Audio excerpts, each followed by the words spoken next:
Okay, dear students, good evening. How are you?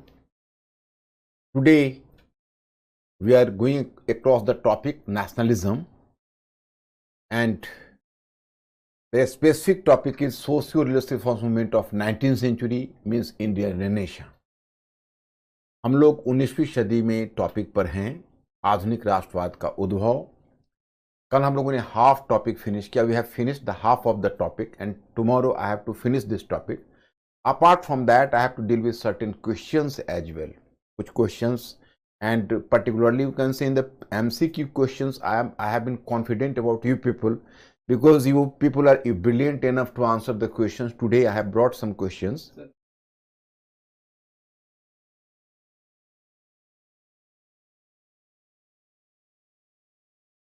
So what should I do now? Should I stay? Back out?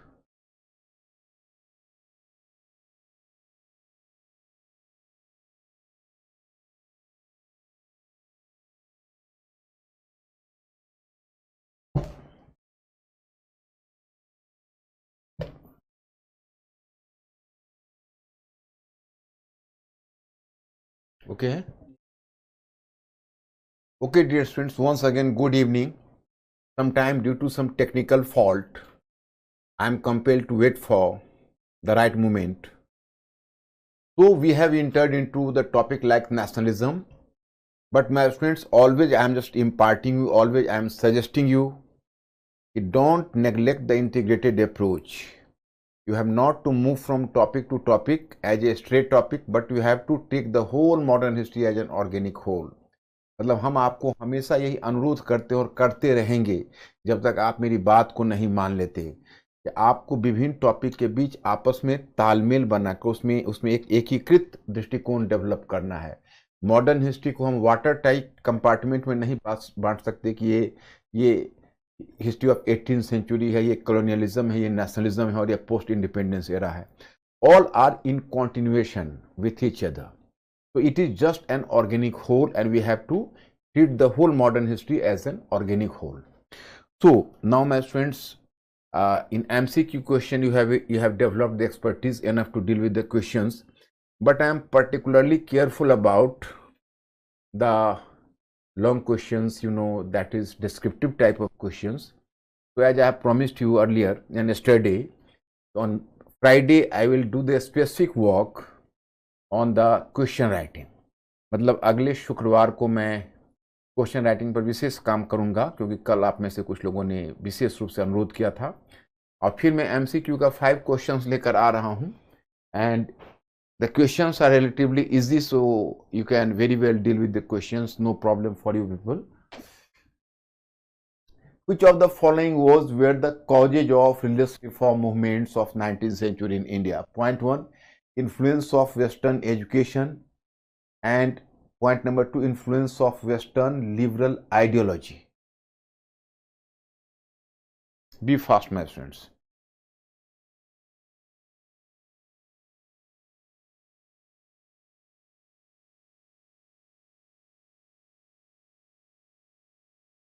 Yes, you are correct. What I have told you, the question is relatively easy for you people. मतलब आपके लिए question आसान है कि इस पर पश्चिमी शिक्षा का क्या प्रभाव पड़ा, इस पर पश्चिमी उदारवादी विचारधारा का क्या प्रभाव पड़ा. What is liberal ideas? I will discuss this aspect later. Question number 2, just you can see yesterday I have asked the same question and same question I am going to pose you again today. So I think this question is just like you can say a cakewalk for you. So just take the question. Choice number A was mainly the socialist reform movement of 19th century, was mainly a social reform movement, was mainly religious reform movements, and C, both A and B, and D, none of the above. A is the answer, right? Question number 3, which one of the following factors was not responsible, there is a term not responsible for the failure of the revolt of 1857? A, lack of clear objectives and programs among the rebels. मतलब कि 1857 के revolts के लिए कौन सा कारक उत्तरदायी नहीं है? मतलब lack of clear objectives and programmes among the rebels, मतलब रेबल्स में एक क्लियर उद्देश्य नहीं था, कार्यक्रम नहीं था। Point number B, role of superstitions, मतलब अंधविश्वासों की भूमिका, अंधविश्वास। And C, killing of the Europeans by the rebels, मतलब विद्रोहियों के द्वारा यूरोपियन लोगों की हत्या करना। And choice D, lack of coordination among the leaders of different regions, मतलब विभिन्न क्षेत्रों में काम करने वाले नेताओं के बीच तालमेल ना होना। So there are the four choices and you people are supposed to choose one of them, which is wrong choice, which factor is not responsible. Yes, you brilliant people, in MCQ question you are not having any difficulty. Question number 4, on which of the following where the emphasis was where? That should have been the was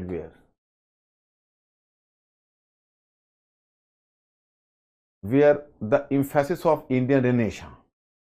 On which of the following was the emphasis, not where the emphasis was the emphasis of Indian Renaissance. Point 1 secularism, point 2 rationalism, point 3 casteism, point 4 religious formalism.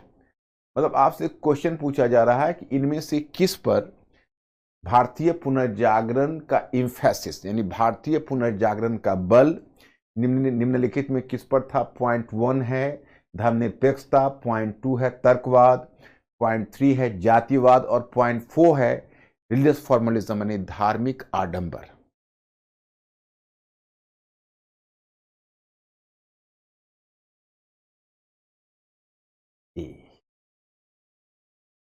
Oh, my students, not A.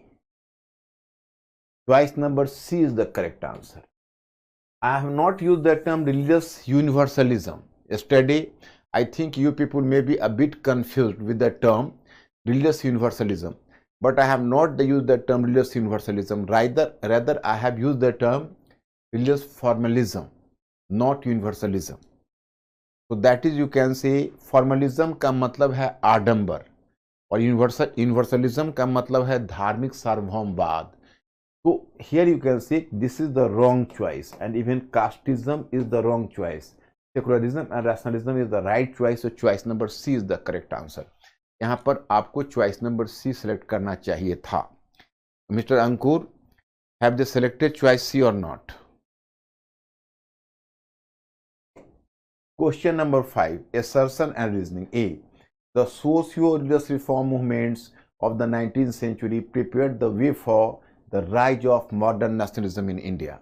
मतलब the socio-religious reform movements of 19th century prepared the way for the rise of modern nationalism in India. Reasoning, it weakened the regional caste and gender divisions in India. Here the question is कि the socialist reform movement of the 19th century prepared the way for the rise of modern nationalism. इन्होंने भारतीय राष्ट्रवाद के उद्भव का मार्ग प्रशस्त किया। और सेकेंड वन चॉइस है कि इसने जाति, लैंगिक और क्षेत्रीय विभाजन को कमजोर किया। So you have to select the right answer. Assertion and reasoning. Be fast. Choice number A is the correct answer. You are right. Choice number A is the correct answer. Correct, my students. You are correct.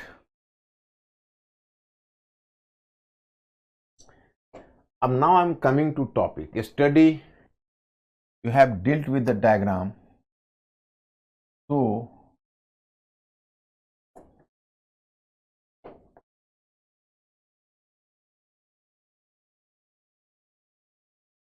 just 1 minute here, I am making clear.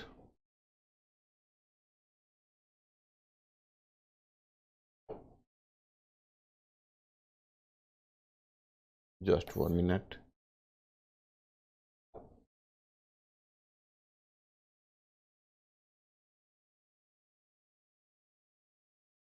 Just 1 minute.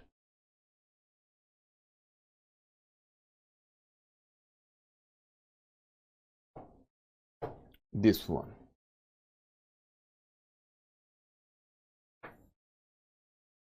My students, yesterday I have left this topic here, and this is your diagram, you know. So my friends, once again I am making you clear. If you are having any confusion in any question, you are free to ask me the question, because as I have told you yesterday, in fact this topic of socio-religious reform movement of 19th century, that is characterized as Indian Renaissance, that is supposed to be the most standard topic in the history of modern India, and topic is abstract in nature. मतलब ये जो topic है ये आधुनिक भारत के इतिहास में सबसे स्टैंडर्ड टॉपिक है और ये एब्स्ट्रैक्ट है नेचर में। एब्स्ट्रैक्ट का नेचर का मतलब ये होता है कि ये भाव पर आधारित है, इसमें आपको कंक्रीट चीजें नहीं मिलेगी। You have to simply take inference from the topic. तो my student, but I am making you crystal clear. तो once again I am repeating the things. मैं फिर एक चीज को रिपीट कर रहा ताकि you will not have any problem. Fifth को एक्सप्लेन करने के लिए, ओके, फिफ्थ क्वेश्चन को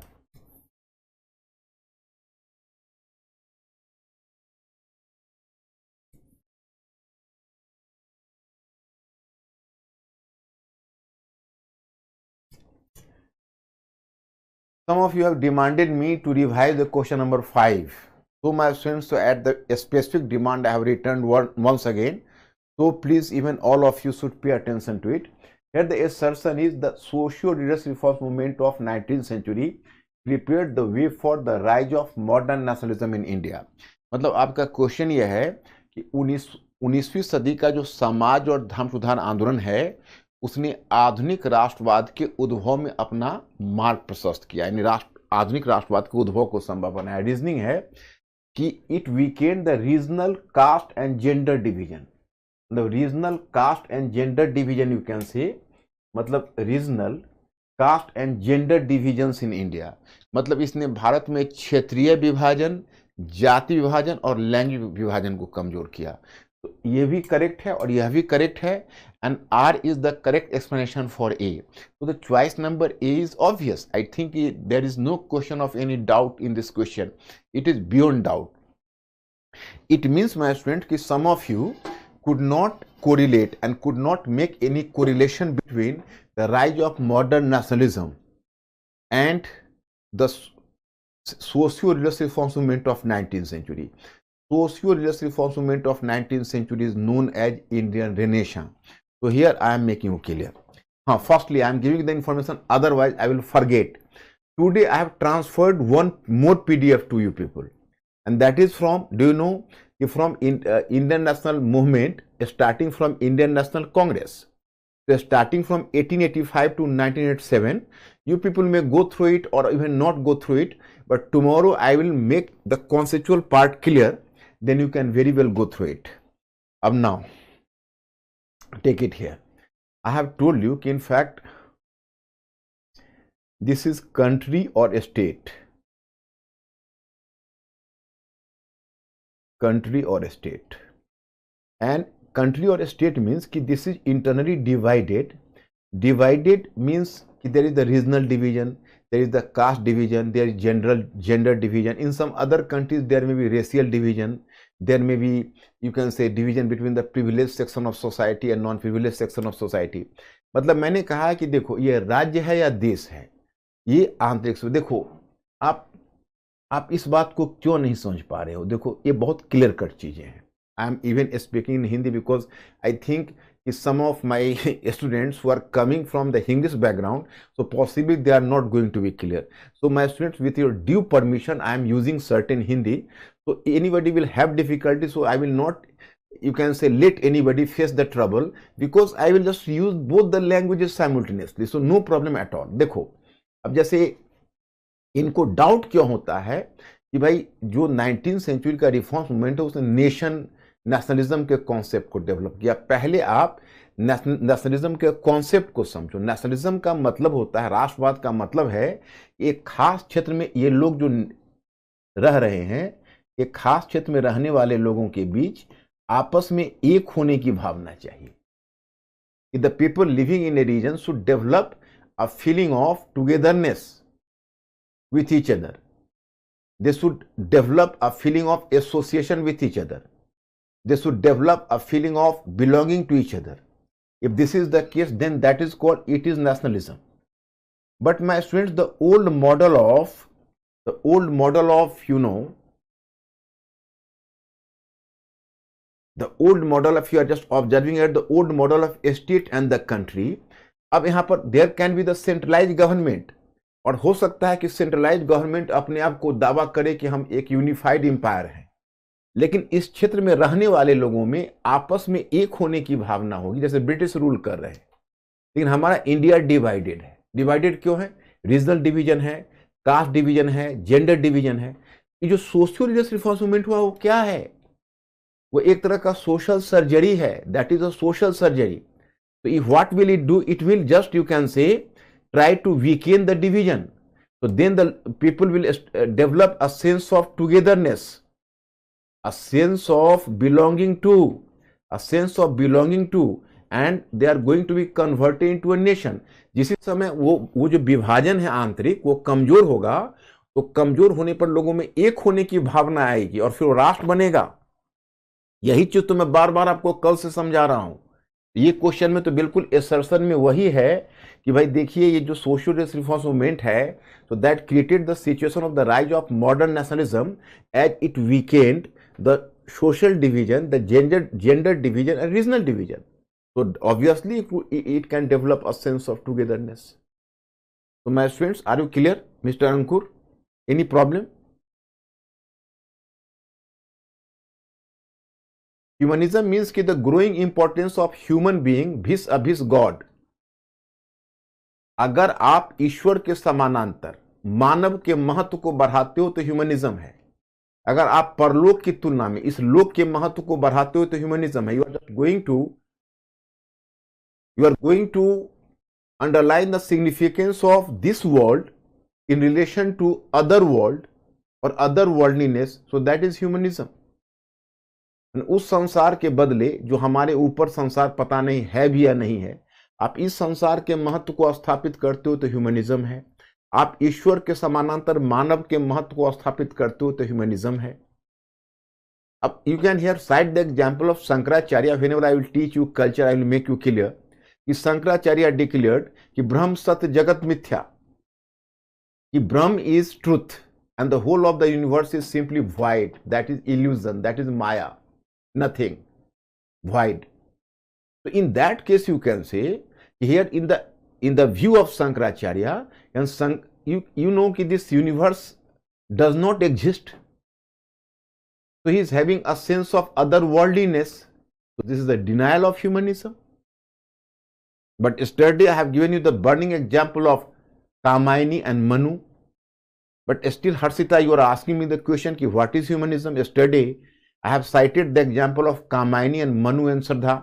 कल मैंने आपको मनु और श्रद्धा की कहानी बताई थी कि कैसे पृथ्वी का विनाश हो गया है। मनु भाग रहे हैं, श्रद्धा उनको कह रही है आप मैरिज करिए हमारे साथ, तो हम दोनों मिलकर इस संसार को चलाएंगे।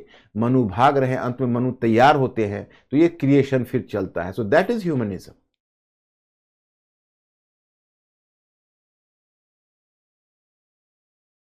Rationalism is the means for secularism.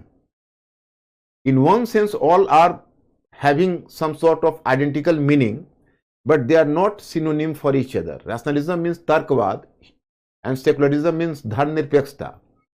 And as the rationalism is a definite corollary to secularism. Without rationalism, you cannot develop a sense of secularism. Yes, sir.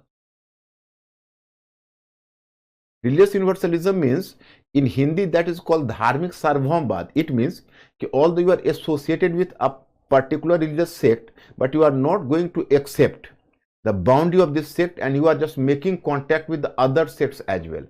Means कि you are making a cross sects appeal. So then that is religious universalism. कि even after getting associated with a single one sect, you are not going to accept the limits of the sect, and you are making contact with other sects, you are communicate with other sects, and you are trying to find out something common among the different sects. So that is religious universalism. मतलब इसका मतलब है कि आप धर्म की चौहद्दी में बंधे हुए नहीं हो, आप एक खास धर्म से जुड़े हुए हो, लेकिन आप बाकी धर्मों के प्रति से भी जुड़ाव है, और बाकी धर्मों को भी, धार्मिक पंथों को भी सम्मान देते हो, उनसे भी आप संपर्क रखते हो। तो ये है धार्मिक सार्वभौमवाद।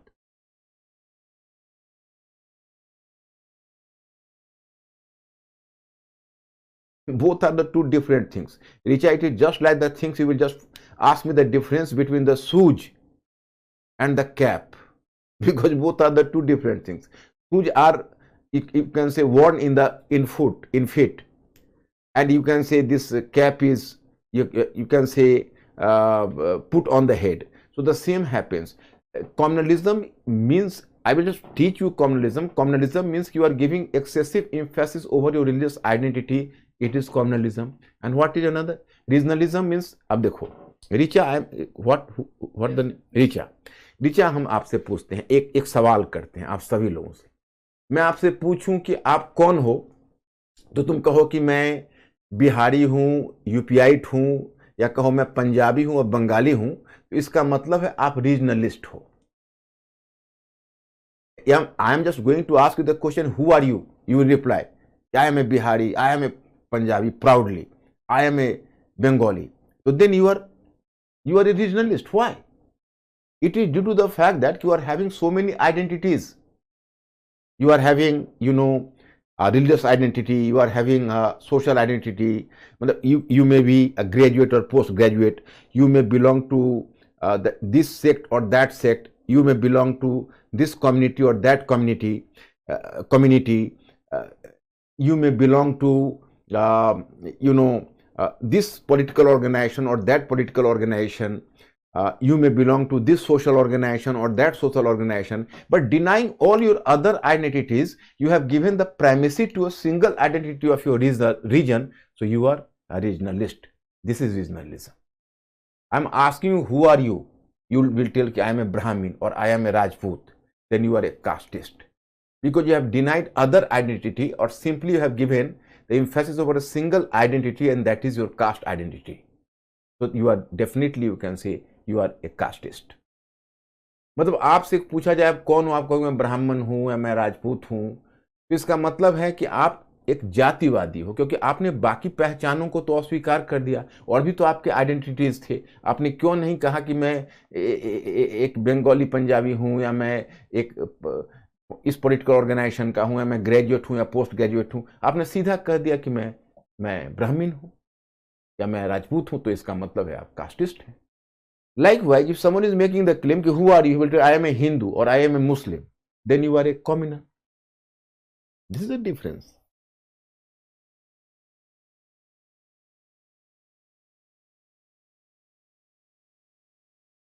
Yes, it is some type of, not modern, you can say pre-modern. Yes, you can say. Hers, you can say the secularism also. It is, you can say, very near to secularism.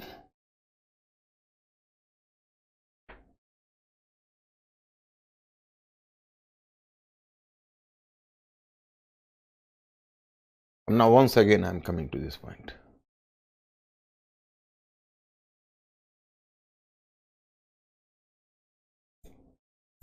So, my friends, yesterday I have made you clear what are the nature of, you can say.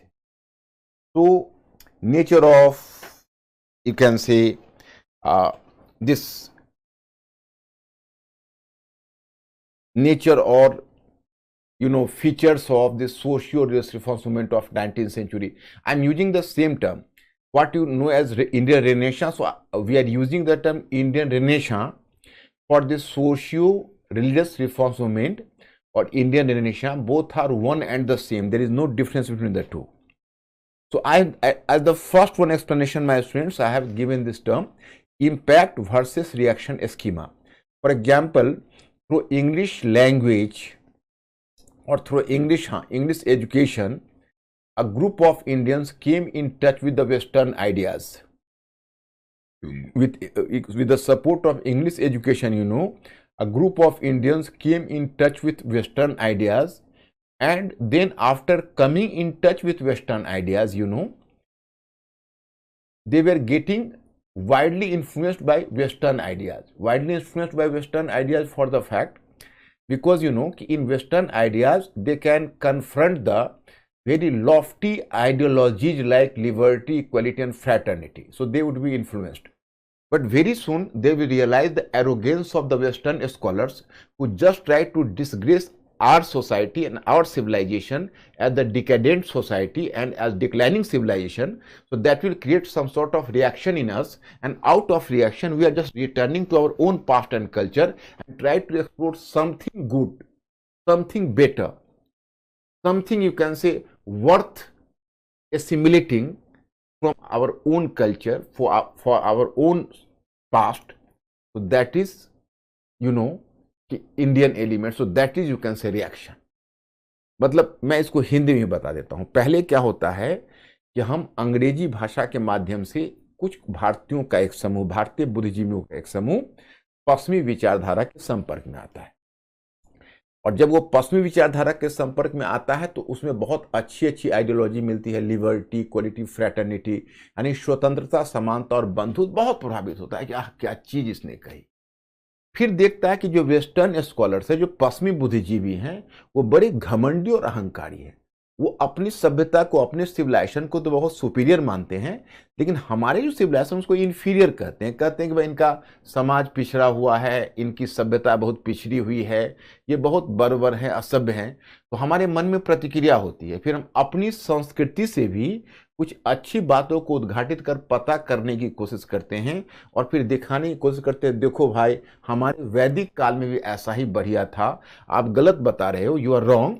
Even in our Vedic period, everything was okay. It was in post-Vedic era that there was distortion in our society and culture. So here you know our Indian past and culture is definitely glorious. You should not put a question mark to our past and culture, and you are supposed to move to my Vedic era. That is the ideal era, the golden era of Indian past and culture. So in this way we can say कि we just try to give a reply to the Western scholars. हम कहते हैं कि भाई हमारी वैदिक सभ्यता बहुत अच्छी थी, हम वहाँ पर, हमारे यहाँ समाज में कोई सामाजिक आडंबर नहीं था, छुआछूत नहीं था, विधवाओं की विधवा विवाह होता था, सती प्रथा नहीं थी, बाल विवाह नहीं था, हर कुछ अच्छा जा रहा था. So we are just trying to give the reply कि in our during Vedic period there was not the social taboos like the pathetic condition of the widows and the sati system,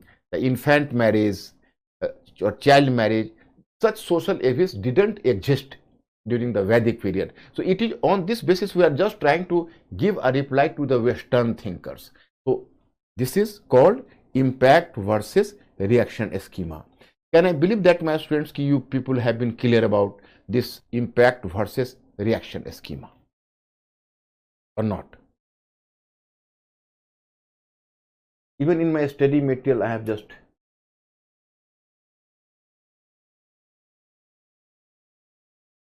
mentioned the same thing.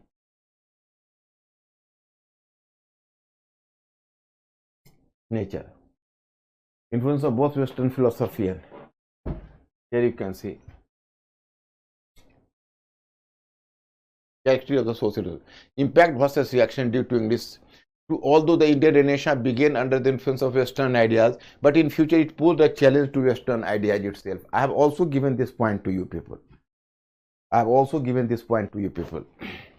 And third, it was basically a social reform movement, but both religion and society were so intricately combined with each other that most of the social evils were legitimized using religious principles. Thus, before initiating social reforms, it was necessary to bring reforms in religion.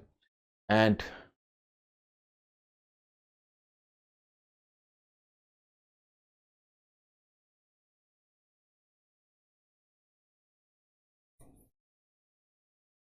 my diagram, just 1 minute.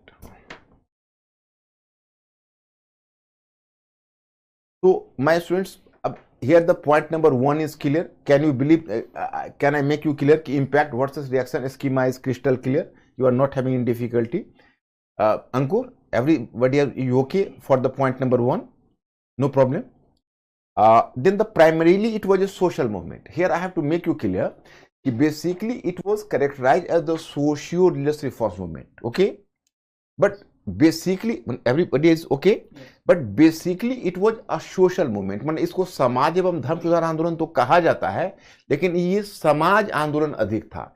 धर्म इसलिए मैं आपको बताना चाहता हूं कि religious इसलिए क्योंकि उस समय समाज और धर्म दोनों एक दूसरे से इतने गहरे स्तर पर जुड़े हुए थे और बहुत सारी जो सामाजिक बुराइयां थी उसको धार्मिक कर्मकांड से समर्थन मिलती थी। आप देखिए ना, आप बाल विवाह को देखिए, आप विधवा की दयनीय अवस्था को देखिए, आप सती सिस्टम को देखिए, सबको सपोर्ट धार्मिक आडंबर से मिल रहा था। Here I have to inform you कि basically it was basically a social movement, but it actually our reformers took interest in the religious reforms as well. It is due to the fact that at that time the society and religion were intricately linked to each other.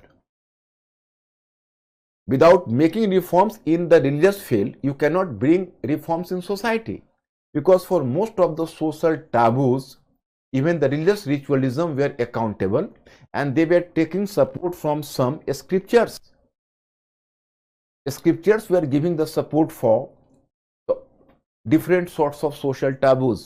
It is due to the fact, the reformers needed to bring reforms in religion first, so that reforms could have been, you can say, carried in better way in society.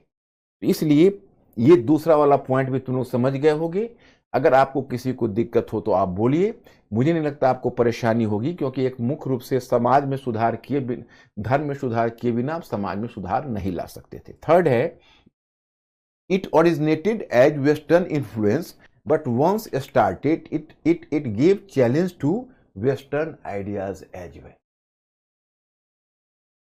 Means कि देखो, ये शुरू तो हुआ था पश्चिमी विचारों के प्रभाव में, लेकिन जब एक बार ये पश्चिमी विचारों के प्रभाव में शुरू तो हुआ, लेकिन जब एक बार ये स्टार्ट हो गया तो इसने वेस्टर्न आइडियाज को ही चैलेंज कर दिया, इसने पश्चिमी विचारों को ही चैलेंज करना आरंभ कर दिया। मतलब it originated as a result of the western influence, but once it started it just posed a challenge to Western ideas themselves. So this is the next one point.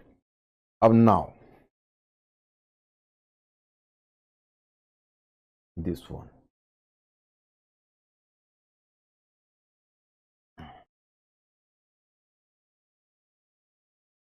Now our next point is, the varied expression of the reforms organization.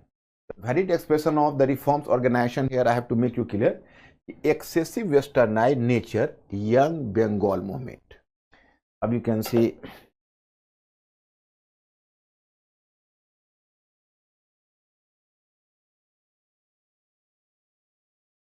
varied forms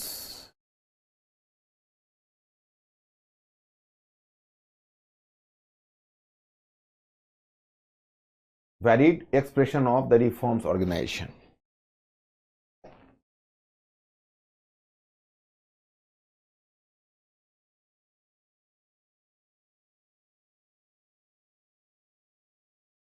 Expression of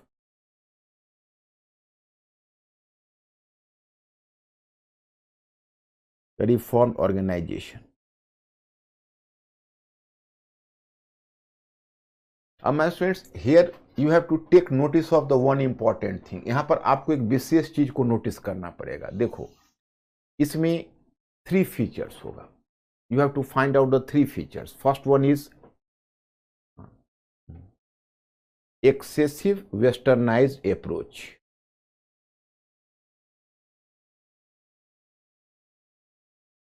Excessive westernized, अब ये कौन है? तो ये है young Bengal movement.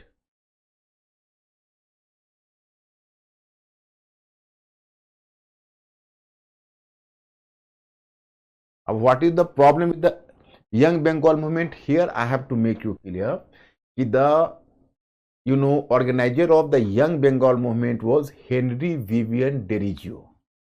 He was from Dutch origin. Derrida was settled in India. He was an Indian from his heart and soul. He is even characterized as the first Indian poet, first nationalist poet in India, because he was singing the song of India. He was singing about the soul of India. So he was an Indian to his core, and he was appointed as he was appointed as a lecturer, or you can say a teacher in Hindu college at Calcutta, and he gathered around him a large number of intellectuals and students, and then he laid foundation of his movement that is called the Young Bengal movement. मतलब Henry Vivian डिरेजियो एक Dutch मूल का था, लेकिन दिल से वो भारतीय था। वह भारतीयता का गीत गाता था और उसको पहला राष्ट्रवादी कवि कहा जाता था। वो हिंदू कॉलेज के प्राध्यापक टीचर के पद पर नियुक्त हुआ और अपने इर्द गिर्द उसने अपने फॉलोअर्स के जमात खड़े कर लिए और वह कहलाया यंग बंगाल मूवमेंट। अब what are the positive contribution of young Bengal movement, because every movement was having some sort of positive contribution. But my students, I am taking leave off for the two. मैं थोड़ा सा एक चीज आपको समझा दूं. Once let me make you clear.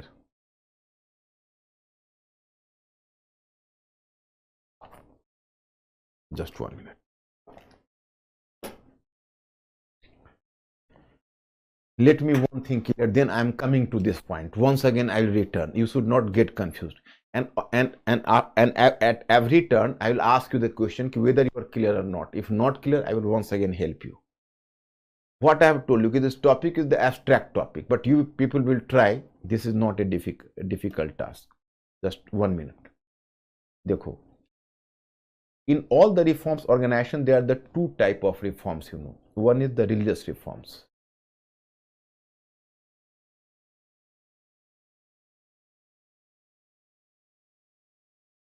That is religious reforms, you know. Okay, and another is social reforms.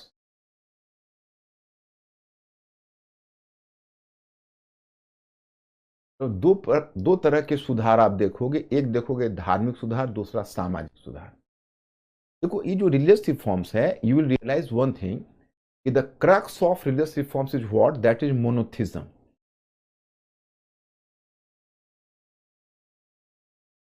Monotheism in Hindi, monotheism is called Ekeshwarvad. If you will find the literal meaning of monotheism in English, that is the worship of a single god, and the god is shapeless, formless. The worship of a single formless god is monotheism. मतलब आप किसी एक ईश्वर की पूजा निराकार रूप में, in Hindi that is called निराकार रूप में, जिसका कोई आकार नहीं है। So here I have to make you clear, in course of the religious reforms, be mentally alert. I will ask you, actually in course of the reforms, you know, almost not universally, or you can say not all, but almost all of the scholars, all of the intellectuals more or less give emphasis over monotheism. Monotheism means worship of a single god and worship of a shapeless god. Worship of a shapeless god or worship of a single god, that is called monotheism. तो इससे अब आपके मन में एक सवाल खड़ा होगा कि इससे धर्म सुधार कैसे हो जाए। You can pose a question to me, how did it result into religious reforms if you are just worshipping a single god or formless god? It is because if you are having polytheism, a concept of you are supporting polytheism and God in anthropomorphical form. Anthropomorphical form means कि अगर आप ईश्वर को मतलब बहुदेववाद में विश्वास करते हो, ईश्वर की पूजा उनको आकार रूप में करते हो, मानव रूप में करते हो, then it logically, you can say, if you are just going to worship you can say you are having a concept of polytheism. Polytheism means multiplicity of gods as well as anthropomorphical representation of gods. It means कि you are logically leading to temple worship, priest class, presence of priest class, and all sorts of religious ritualism. But if you are having faith in monotheism, you are having belief in monotheism, means the efficacy of a single formless god, it means there is no need of temple, there is no need of rituals, there is no need of priest class. So the religion would be free from all sorts of rituals. So that is religious reforms. So in the term monotheism, the religious reforms were employed. This is the implied, this was, monotheism was having an implied form of religious reforms. My students, यहाँ मैं आपको एक चीज बताना चाहता कि जैसे धर्म सुधार में एकेश्वरवाद बड़ा काम आता है, क्योंकि आप कहते हो एकेश्वरवाद, ईश्वर एक है और निराकार है, तो मंदिर की आवश्यकता नहीं है, मूर्ति पूजा की आवश्यकता नहीं है, पंडित की आवश्यकता नहीं है, आडंबर की आवश्यकता नहीं है, तो धर्म सुधार तो वैसे ही हो गया. तो most of the reformers were giving emphasis over monotheism. और वो प्रमाणित कहां से करते थे? How were they going to prove it? They are citing the example of Vedas. In Vedas, there was no idol worship. No idol worship, no temple. They are giving the example of Upanishads. In Upanishads, there were the concept of monotheism. So my students, the naturally monotheism led to the religious reforms. I could ask my students, are they clear?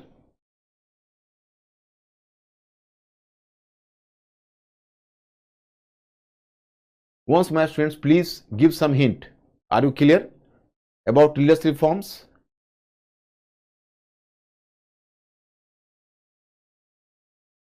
Okay, right. Now come to social reforms.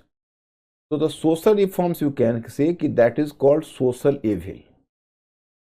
The prevailing social evil, you know, social taboos, that is child marriage,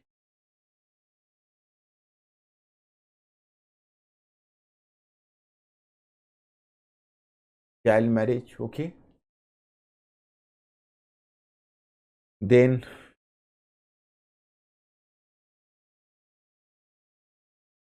pathetic condition of women, pathetic condition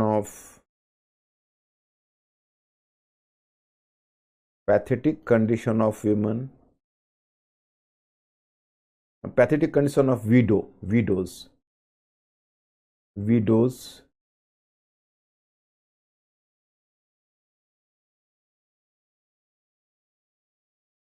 pathetic condition of widows, sati system,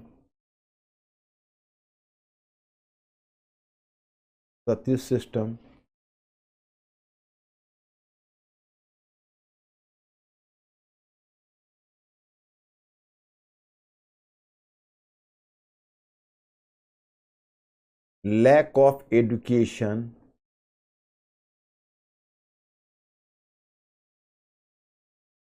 among women,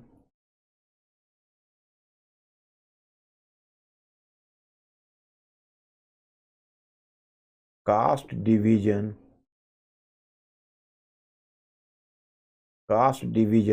and untouchability,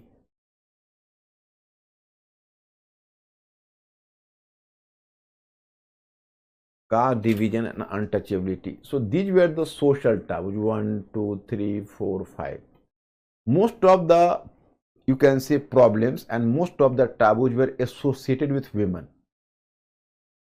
And my students' point is that if you are uplifting the conditions, you are making the social, you are making some upliftment in the social condition of women.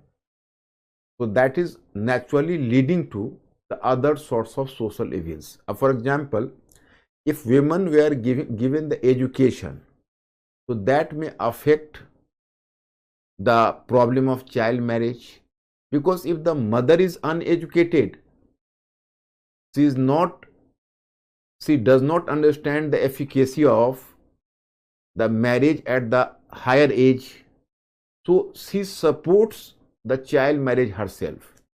Likewise, the uneducated women support sati system. She even supports the pathetic condition of the widow.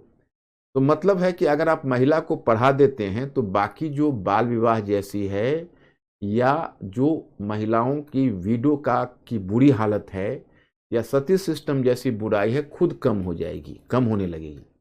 And if the women are getting slight freedom and they will, you can say, exercise their choice at their will, it may affect the caste system, it might affect the caste system as well. क्योंकि अगर महिला अपने ढंग से चयन करने लगे अपने लाइफ के बारे में, इससे तो जाति विभाजन भी कमजोर पड़ जाएगा, क्योंकि it can encourage the, you can say, social custom like, and it can encourage the some sort of intercaste marriage, you know. So as it will encourage the intercaste marriage, so that can weaken the social division as well. So in this way, my students, my point is, in this way, the if the condition of women will improve, the whole society will improve at that time. So most of our reformers targeted the condition of women as the prime cause. नहीं, we have हमको social reforms करना है. अब देखो, अब here the point is that there are the different sorts of division. You can say the regional division is there.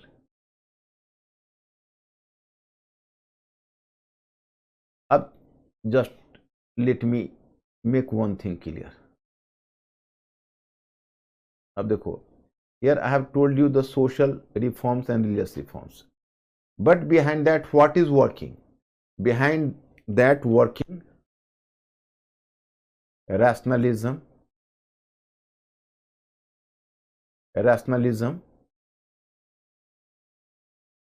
humanism,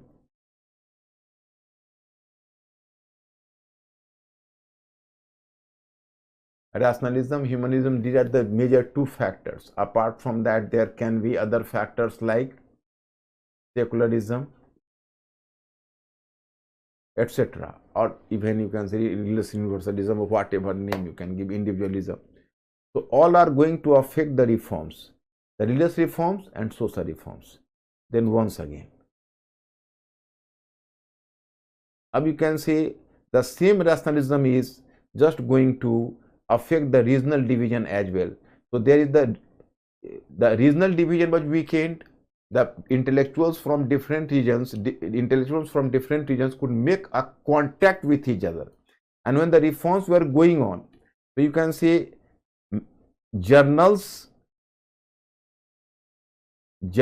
and newspapers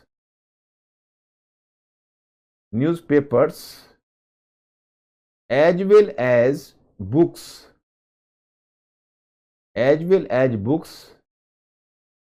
became the medium of, you can say, became a medium for the fast exchange of the progressive ideas among the intellectuals living in different regions. So it also weakened the social, you can say, regional division. And if there is the weakening of regional division, caste division, gender division, so there would emerge to be a modern nation, because the people will develop a sense of togetherness or develop a sense of belonging to each other. So I think, my students, is this aspect clear? Mr. Ankur asked them. My students, give the hint. Are you clear up to this point? Then I have to move further. Please be fast.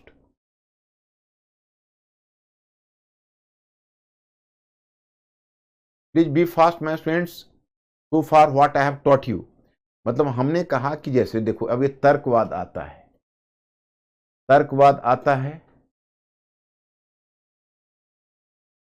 मानववाद आता है, humanism, और secularism आता है, धर्मनिरपेक्षता. तो ये सब क्या करते हैं?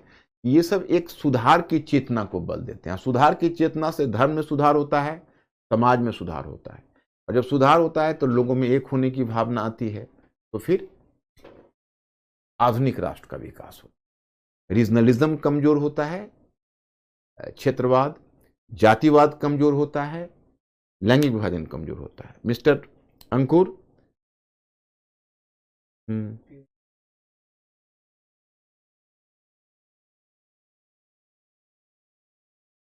religious reforms, भावना, religious reforms, नहीं, not end. Religious reforms prepared the way for social reforms. Religious reforms were the intricately related to social reforms. Why are you using this term end?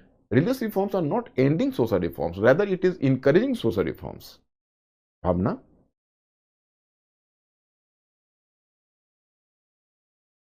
You are just not going to be, your decision is not going to be affected by any religious taboos, any, you can say, religious compulsion, then you are secular.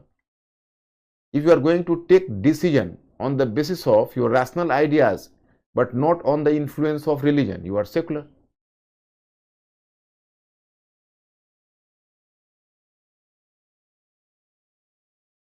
Polytheism को तो हटाना है, मतलब you people are going in the wrong direction. Polytheism is the genesis of formalism. क्योंकि पोलिथिज्म का मतलब होता है, इसका मतलब तुमने समझा नहीं, बहुदेववाद। बहुदेववाद में बहुत सारे देवताओं की पूजा होगी, मंदिर होगा, मूर्ति पूजा होगी, तो उससे क्या होगा, आइडल वर्शिप होगा, टेम्पल होगा, तो that is going to create a problem, that is religious ritualism. इससे तो और ज्यादा आडंबर बढ़ेगा, इससे तो रिचुअल्स बढ़ेगा।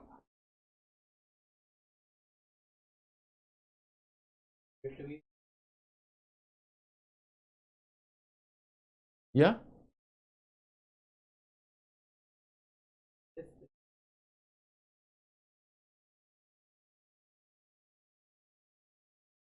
in monotheistic religion there is the less scope for ritualism, because in monotheistic religion you can say the god is shapeless, formless, so there is no need of temple, priest class, etc. but in course of time even they are developed there. मतलब मैंने जो समझाया, मुझे लगता है आप लोगों में बहुत लोगों ने उल्टा समझ लिया।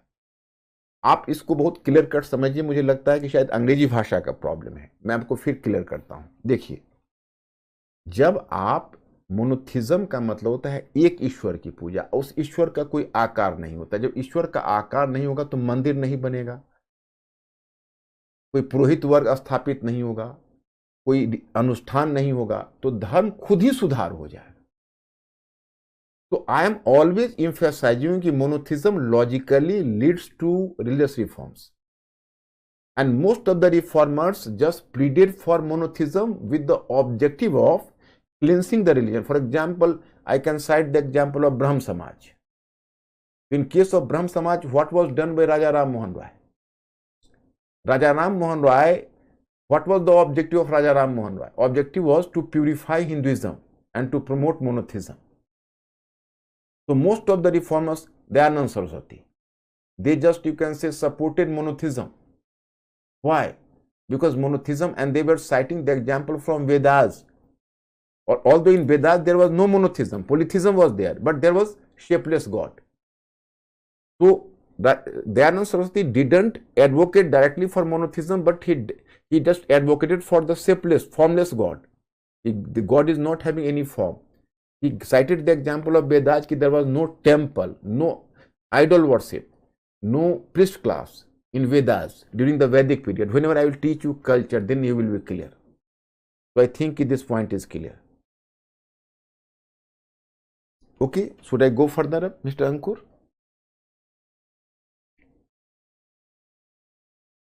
I'm now come to the point.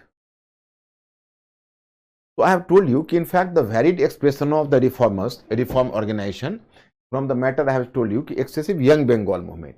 So the Young Bengal movement, Henry Bibian Dereju, he did a better job because he talked about the social reforms, like he made an attack on the very pathetic social condition of human. He also advocated for the, you can say, religious reforms, just like monotheism, etc.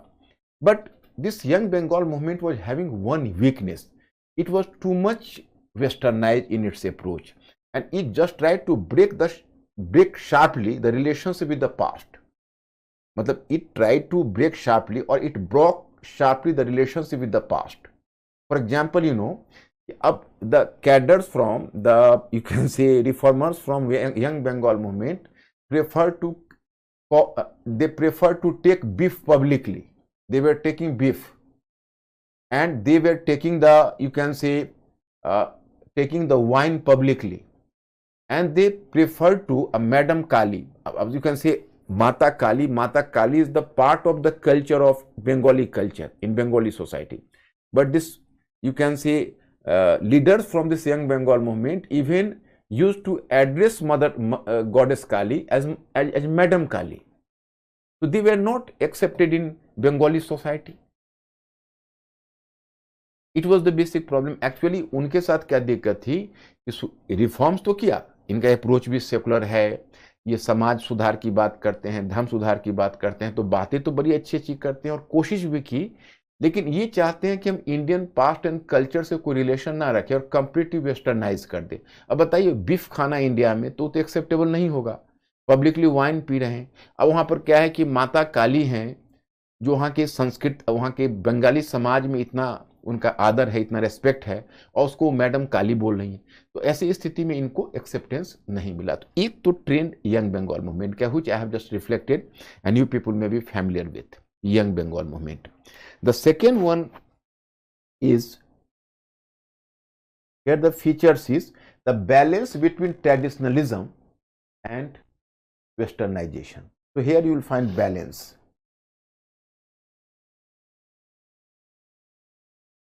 In balance you will find here, you can say Raja Ram Mohan Roy. So Raja Ram Mohan Roy, you can say he reflected the three different cultures in his personalities. Firstly, he came under the influence of Hindu Buddhist culture. Then he came under the influence of Arabic Persian culture, and finally they came under the influence of Western culture. So he was an amalgamation of different cultures. His personality was the amalgamation of different cultures. मतलब उनको बारे में कहा जाता है कि वह the synthesis between the East and the West. East and the West. मतलब about Raja Ram Mohan Roy, it is told कि Raja Ram Mohan Roy was having two houses in Calcutta. In one of the houses, except Raja Ram Mohan Roy, everything was indigenous. And in another house, except Raja Ram Mohan Roy, everything was Western. मतलब यहाँ पर मैं राजा राम मोहन राय के बारे में बताऊं कि राजा राम मोहन राय और यंग बंगाल मूवमेंट में अंतर है, ब्रह्म समाज और यंग बंगाल मूवमेंट में अंतर है, क्योंकि यंग बंगाल मूवमेंट वाले बहुत ज्यादा केवल पश्चिमी सभ्यता में विश्वास करते थे। राजा राम मोहन राय को वैसा नहीं था, वो पूरब और पश्चिम के बीच एक सिंथेसिस है, एक संश्लेष है। उनके बारे में कहा जाता है पहले वो हिंदू बुद्धिस्ट संस्कृति के प्रभाव में आए, फिर अरबी फारसी संस्कृति के प्रभाव में आए, फिर पश्चिमी संस्कृति के प्रभाव में आए। उनके बारे में यह भी कहा गया कि राजा राम मोहन राय के कलकत्ता में दो मकान थे, एक में राजा राम मोहन राय को छोड़कर सब कुछ स्वदेशी था, तो दूसरे में राजा राम मोहन राय को छोड़कर सब कुछ विदेशी था। मतलब राजा राम मोहन राय आधा देसी थे और आधा विदेशी थे। उनका पहनावा देखते हैं ना आप, एकदम पगड़ी पहने हुए हिंदुस्तानी वेश में, और जीवन में कभी भी सेक्रेट थ्रेड कहते हैं उपनयन को, he never discarded sacred thread throughout his life. He was wearing the Indian attire, he didn't prefer the suit and necktie, and he was in the typical Bengali dress. He is visible even today. He never discarded his sacred thread, Raja Ram Mohan Roy. He was a great religious reformer. He led the foundation of Brahm Samaj in 1828, and in this Brahm Samaj, what were the objective? To purify Hinduism and to promote monotheism. And then on social front, he advocated for the eradication of child marriage, the pathetic condition of widow, and he almost campaigned for abolition of sati system. And with his support, William Bentinck might eradicate the sati system. It was a great success for Raja Ram Mohan Roy. Not simply that, Raja Ram Mohan Roy was having a preference for Western technology, and he believes that in association of India with the West is beneficial for India, and India should just, you can say, try to maintain its relations with the Western world, with you can say Britain, because it is economically and technologically, you can say, beneficial for India. तो वो ये चाहते थे, वो मानते थे कि पश्चिम की तकनीकी, पश्चिम की शिक्षा और पश्चिम के विज्ञान से भारत का उत्थान हो सकता है। वो एक धर्म सुधारक थे, ब्रह्म समाज बनाया। ब्रह्म समाज का उद्देश्य था एकेश्वरवाद की शिक्षा देना और हिंदू धर्म को स्वच्छ बनाना। उन्होंने बहुत सारी सामाजिक बुराइयों को दूर करने के लिए उन्होंने आंदोलन छेड़े, आप लोगों को पता ही है, सती सिस्टम के लिए तो उन्होंने इतना काम किया है कि मतलब विलियम बेंटिक ने उन्हीं के सपोर्ट से सती सिस्टम का एबोलिशन किया है। तो लेकिन उनमें एक बैलेंस है, वो यंग बंगाल मूवमेंट की तरह नहीं, उसमें बैलेंस है, वेस्टर्नाइज्ड भी है और इंडिजिनस भी है। यही बैलेंस स्वामी विवेकानंद में I have to discuss with you.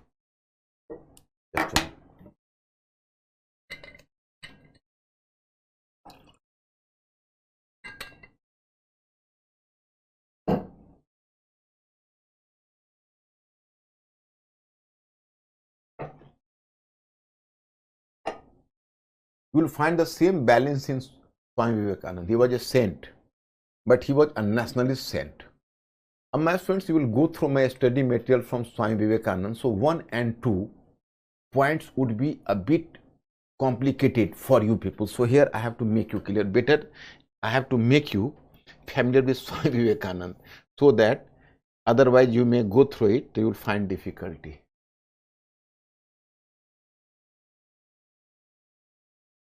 Ram Mohan Roy, देखो Swami Vivekananda, non Vedantist, neo Vedantist. This neo Vedantist is a new term, so that's why here come to the study material. You might have gone through it.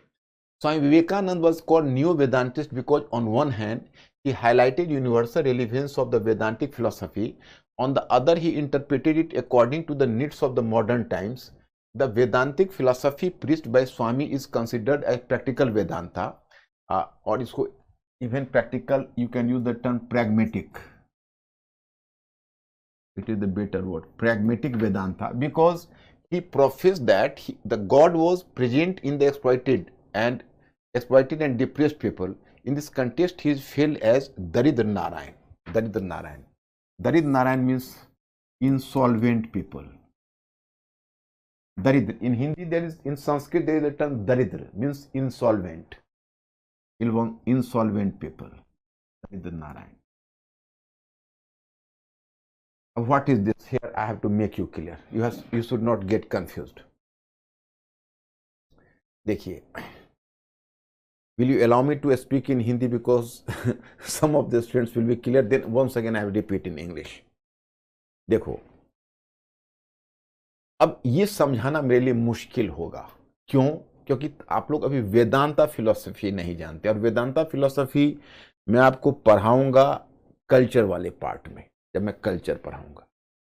Actually, you people are not having the knowledge of Vedanta philosophy, so it is really a challenge for me to make you understand this topic, because you know, basically without the proper knowledge of Vedanta, Vedanta means कि Upanishadic philosophy, मतलब Upanishads were characterized as Vedanta. Actually, what is the basic essence of Upanishad? देखो, उपनिषद का मौलिक essence क्या है? उपनिषद कहता है आत्मा और ब्रह्म एक है, मतलब the soul is Brahm and Brahm is soul, and his soul will realize that I am Brahm.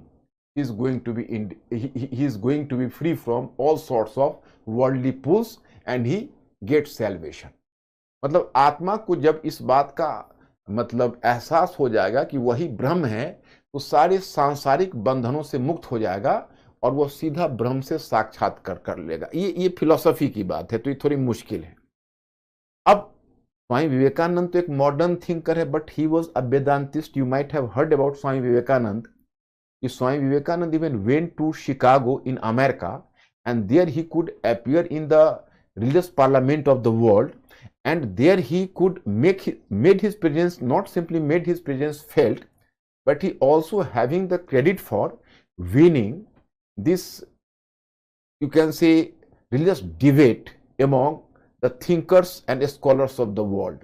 And he just placed the Hinduism at the most upper ladder of you can say the most upper ladder of the world religion in the Chicago religious parliament in 1893. So he got there the success. But if Swami Vivekananda got success there, it is through propagating of Vedanta. Vedanta philosophy means Upanishad philosophy. But what is difference between the Upanishad philosophy and the new Vedantic philosophy of Swami Vivekananda? जैसे दोनों में अंतर क्या है? अंतर यह है कि जैसे देखो, अब उपनिषद तो लिखा गया मतलब अब 6th सेंचुरी BC में, तो एंशिएंट टाइम की चीज है. वो कहता है कि आत्मा और ब्रह्म दोनों एक है, both soul and Brahma is one and the same. This is the idea of, and this is the view of Vedanta philosophy. You can say Vedantic philosophy. और वो मानता है कि मतलब soul will realize the Brahm through closing the eyes and through meditation. जो स्वामी विवेकानंद हैं वो कहते हैं कि नहीं नहीं नहीं, you will manifest Brahm not through closing your eyes and meditating, but in observing the millions of poor and insolvent people, that is दरिद्र नारायण. मतलब आप उस ब्रह्म को आंख बंद करके चिंतन और मनन के माध्यम से मत देखो, बल्कि आंख खोल के गरीबों के चेहरों में देखो तो तुम्हें वो ब्रह्म नजर आएंगे. इसीलिए इनको कहा जाता है न्यू वेदांतिज्म, न्यू वेदांतिस्ट, क्योंकि ये बात तो करते हैं धर्म की, इस धर्म को जोड़ते हैं समाज से, धर्म को जोड़ते हैं पीपल से, धर्म को जोड़ते हैं मॉडर्न आइडियाज से. May you understand, my students? Mr. Ankur just ask my students, so please my students give some clue. Have you been clear about this new Vedantic philosophy of Swami Vivekananda? He manifested Brahm in the face of the millions of the poor and insolvent people. He didn't manifest, he didn't supported the Vedantic philosophy of Upanishads, which talks about the God, you can say a formless God simply, or you can say realizing a shapeless Brahm. He is just observing Brahm in the face of the millions of the poor people. क्या Mr. Ankur? What is the news?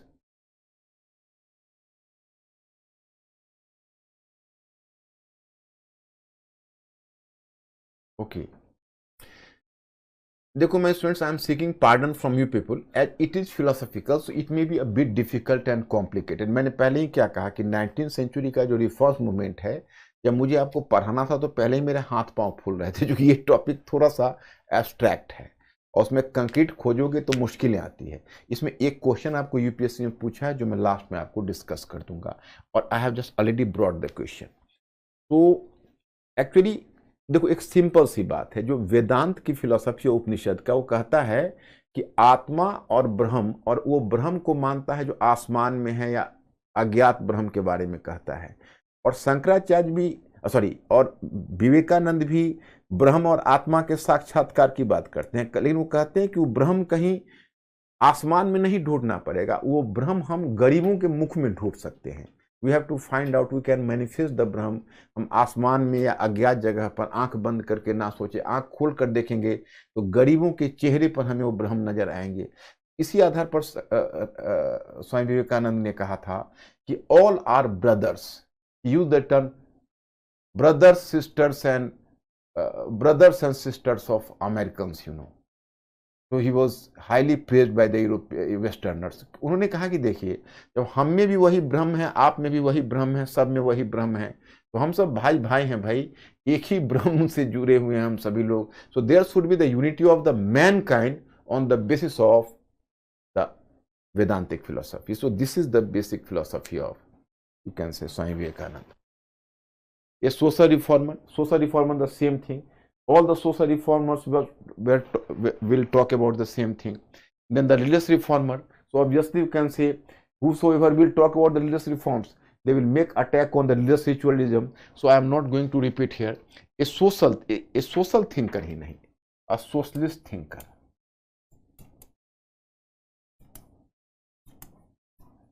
Do you know this Swami Vivekananda was just projected as the socialist thinkers. A socialist thinker in that sense. What is the specialty of Swami Vivekananda? I have to make you clear. Actually, he believes that as India is divided among 4 varnas, in ancient period, I will just make you clear about the varna system. As India has been divided among 4 varnas, so whole of the world were divided among 4 varnas. Brahmanas. According to him, Brahmanas are the intellectuals. So earlier the power were grabbed by, you can say, Brahmanas means intellectuals. But later there was the rise of a warrior class, Kshatriya, the warrior class. Brahmanas means intellectual class were earlier the owning the power, but the power was snatched from Brahmanas by warrior class, that is Kshatriyas. So warriors ruled for a long time. Then there was the rise of a Vaisya class. Vaisya class means the mercantile class, the capitalist class. So capitalist class grabbed the power, and they seized the power, and then the capitalist class had continued to rule for a long time. But now the power will fall into the hand of the Shudras, means the working class. So future is for the working class. So that's why he was characterized as the socialist thinker. मतलब उनका कहना था कि जिस तरह हमारा समाज 4 वर्ण में विभाजित है, उस तरह से पूरी दुनिया 4 वर्ण में विभाजित है। पहला वर्ण है ब्राह्मण। उनका कहना है कि पहला वर्ण है ब्राह्मण, और ब्राह्मण का मतलब है बुद्धिजीवी। तो पहला क्लास था वो था बुद्धिजीवी क्लास, ओके। और जो दूसरा क्लास है, तो पहले बुद्धिजीवी क्लास के पास पावर था, फिर वो पावर उसके हाथ से निकल के चला गया योद्धा वर्ग के पास जो क्षत्रिय है, और क्षत्रिय ने पावर को एंजॉय किया। फिर उसके बाद पावर निकल के चला गया वैश्य वर्ण को जो कैपिटलिस्ट है, और लास्ट में अब पावर आएगा शूद्रा को जो वर्किंग क्लास है। तो वो समाजवाद की बात करते हैं। इसलिए विवेकानंद में एक और चीज है जो बाकी थिंकर से अलग करता है। आई am making clear one thing, Vivekananda was the new Vedantist, number 1. Number 2, he was a socialist thinker. And third one, I have to make you clear, actually almost all the Hindu reformers are silent about the Hindu-Muslim relations, not advocating clearly. But Swami Vivekananda talked in terms of the Hindu-Muslim amity, Hindu-Muslim unity. He told that India should be, future India should be a Hindu mind in a Muslim body. In future India should be you can say a Hindu mind in a Muslim body. तो ये मैंने आपको दूसरा वाला बताया कि इस तरह से जो सेकेंड वन फीचर्स है, वो second one features I have told you clear, that is balance. तो this is balance, you can say here the Raja Ram Mohan Roy, Brahmo Samaj. Then I have told you कि after Brahmo Samaj, you know, even Swami Vivekananda led foundation of Ramakrishna Mission in 1896. Then Prarthana Samaj. Prarthana Samaj was, you can say, established in Maharashtra by, you can say, Ranade, Atmaram Pandurang, etc. So they laid the foundation of Prarthana Samaj in Maharashtra. Even Prarthana Samaj reflected some sort of balance. Actually, most of the reformers at that time just maintain the balance. If you are just observing the Muslim Reform Organization, so in this group, the Muslim Reform Organization, the balance between traditionalism and you can say westernization. So in the Muslim Reforms Organization, you will come to know about Aligarh movement. Aligarh movement was actually led by Sir Syed Ahmad Khan. He was a Muslim leader. Sir Syed Ahmad Khan you might have read about, and Qazi Nazrul Islam. Qazi Nazrul Islam or Sir Syed Ahmad Khan, they laid the foundation of this Aligarh movement, and the specific emphasis of Sir Syed Ahmad Khan was the promotion of social reforms in a Muslim society, the removal of parda system among women. Secondly, the promotion of the interpretation of Holy Quran in the light of modern ideas, and third one was the laying foundation of or establishment of or the laying foundation of a modern educational Muslim educational institution, that is the Aligarh Anglo-Oriental College in 1875. मतलब sir Syed Ahmad Khan ने जो अपना movement चलाया जिसको आप Aligarh movement कहते हैं, उसमें भी बैलेंस है वेस्टर्न आइडियाज और ट्रेडिशनल आइडियाज के बीच, क्योंकि उन्होंने कहा कि कुरान की जो व्याख्या होनी चाहिए वो आधुनिक विचारों के प्रकाश में होनी चाहिए, नंबर 1. नंबर 2 कि महिलाओं में जो बुर्का सिस्टम था या पर्दा सिस्टम था उसका उन्होंने विरोध किया, उसको रिमूव करने की बात की. और तीसरा उनका बल है, उन्होंने सोचा कि मुस्लिम युवाओं में हमें मॉडर्न एजुकेशन डेवलप करना चाहिए. उन्होंने अलीगढ़ में एक एंग्लो ओरिएंटल कॉलेज की स्थापना की. ये सब जितने भी ऑर्गेनाइजेशन है, मोस्ट ऑफ द ऑर्गेनाइजेशन, चाहे ईश्वरचंद विद्यासागर है, अदर रिफॉर्मर्स है, तो all are following in this category balance between traditionalism and you can say the western ideas. And third one is revivalist. revivalist and backward looking. Here you can find the example of, I have told you, Arya Samaj, or among Muslims you can say Bahavi movement, etc. So this is going to be, the first one is excessive westernized, second one is balance between the two, and third one is revivalist. So Arya Samaj, you know, Dayanand Saraswati, he laid the foundation of Arya Samaj in 1875, and there were two headquarters. One headquarter was at, you know, that is at Bombay, and the second one was at Lahore. And Arya Samaj, you can say, Dayanand Saraswati also talked about the social reforms. It does not mean that he didn't support the religious reforms and social reforms. On the religious front, he criticized the priesthood, the, you can say, temple cult, idol worship, etc. That is common to all the reformers. Likewise, on social field, he made an attack on child marriage, sati system, the pathetic condition of widow. He even advocated for the women education. So all were done by Arya Samaj. It is not a new thing. But what is unique in Arya Samaj that is going to create a problem for us?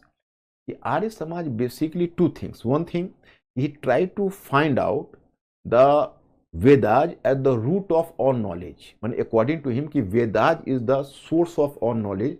So he was talking about the infallibility of Vedas, supremacy of Vedas. मतलब देखिए, अब अगर दयानंद सरस्वती का आप अध्ययन करेंगे, उनके आर्य समाज का आप अध्ययन करेंगे, तो आप पाएंगे कि उनके आर्य समाज ने भी इन सारी बातों को मतलब उठाया है. उन्होंने भी सोशल रिफॉर्म्स की बात की है, समाज सुधार की बात की है, उन्होंने भी धर्म सुधार की बात की है, उन्होंने भी उन सभी चीज़ों पर चोट की है. जैसे उन्होंने कहा कि पुरोहित वर्ग की आलोचना, मैंने अनुष्ठान की, रिचुअल्स की आलोचना की है, मंदिर की आलोचना की है, मूर्ति पूजा की आलोचना की है, और उसी तरह से सामाजिक बुराई में सती पद्धति की आलोचना की है, बाकी बुराइयों की आलोचना की है. लेकिन एक बात है जो उनकी कमजोरी है कि वो मानते हैं कि जितने भी ज्ञान का सोर्स है वो वेदा है. तो कहीं ना कहीं वो वेदों की श्रेष्ठता की बात करते हैं. वो कहीं ना कहीं उनको बैकवर्ड लुकिंग बना देता है, नंबर वन. नंबर टू, दूसरा उन्होंने क्या एक काम किया है, उन्होंने एक शुद्धि मूवमेंट स्टार्ट कर दिया. शुद्धि मूवमेंट का मतलब है, उनका कहना है कि जो पहले के जो हिंदू हैं, जो क्रिश्चियनिटी में, ईसाई धर्म में चले गए या इस्लाम में चले गए, उनको हम दोबारा शुद्ध करके हिंदू फोल्ड में लाएंगे. उससे क्या हुआ, जो कम्युनल डिवीजन है उसको प्रोत्साहन मिल गया. It just encourage the communal division, you can.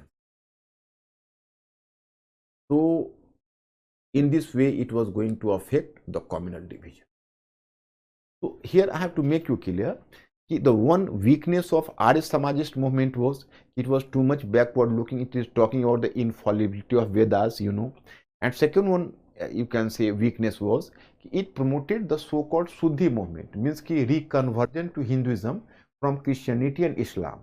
So it created some sort of communal cleavage within society. It created some sort of communal cleavage in society. So that is, you know, finally it is going to affect, and it is definitely, you know, pathetic, and for that it is criticized. And later, you know, after Dayanand Saraswati, this movement was divided into two parts. One is two factions. One is called the college faction, another is called the school faction. So college faction was led by Lala Hansraj and Lala Lajpat Rai. So college faction made a contribution to the development of modern education. Even today you find so many Anglo-Vedic college and Anglo-Vedic school. DAV college and DAV school you might have heard about. Maybe some of you may be the product from the DAV school and college. So in the field of education, the college good made a major contribution. But the school good, that is called the Gurukul Kangri, so it was led by Lekram and Munsiram. Its headquarters was Haridwar, and it was basically promoted the Shuddhi movement. So it created a communal environment there. It promoted it put two demands. The first one, the promotion of Devanagari script, and the second one, you can say, the protection of cows. So on the two issues, you can say it, after all, it encouraged the divisive politics and some sort of the divisive policy within Indian society. तो मतलब कि एक तो college गुट है जिसमें लाला हंसराज हैं, लाला लाजपत राय हैं। आप लोगों ने उसमें एंग्लो वैदिक कॉलेज और स्कूल का नाम सुना होगा, डीएवी कॉलेज और स्कूल का, हो सकता है आप में से कुछ लोग उसके प्रोडक्ट भी रहे हों। तो एक तो एजुकेशन में इसने काफ़ी काम किया है, लेकिन जो दूसरा है स्कूल गुट, उसमें लेखराम और मुंशीराम है, उसने कहीं ना कहीं कॉमनल डिवीजन को प्रोत्साहन दिया। अब the second one not to speak of here, you know, that is called Wahabi movement. अब Wahabi movement, you know, it was completely revivalist. मतलब Syed Ahmad of Rae Barelvi the name, पूजकों के देश को इस्लाम का देश बनाना, and this was the basic slogan of caliph, खलीफा। ये इस्लाम के इतिहास में जब इस्लाम अपने हाइट पर था, अपने क्लाइमेक्स पर था। हाँ, क्या net, is it clear now?